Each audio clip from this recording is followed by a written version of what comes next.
ኢትዮጵያውያን ልዩነቶቻቸውን በብዕር ኃይል በውይይትና በጋራ መከባበር መፍታት እንደሚችሉ ለዓለም አቀፍ ማህበረሰብና ከሁሉም በላይ ደግሞ ለኢትዮጵያ ሕዝብና ለራሳችን የምናስመሰክርበት መድረክ ነው።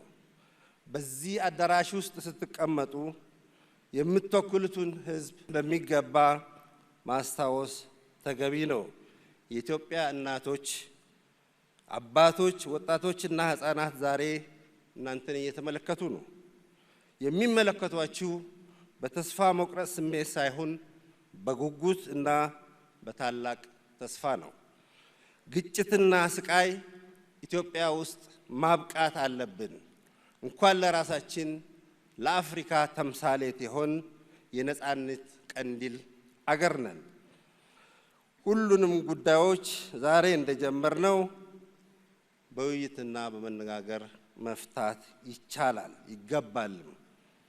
በኢጋድና በራሴ ስም በኢጋድ አባላት አገሮች ስም ዛሬ በዚህ ኮንፈረንስ ለመሳተፍ ወስናችሁ እዚህ አዳራሽ ላይ ለተገኛችሁ ሁሉ ከፍ ያለ ምስጋናዬንና አክብሮቴን ማቅረብ ፈልጋለሁ።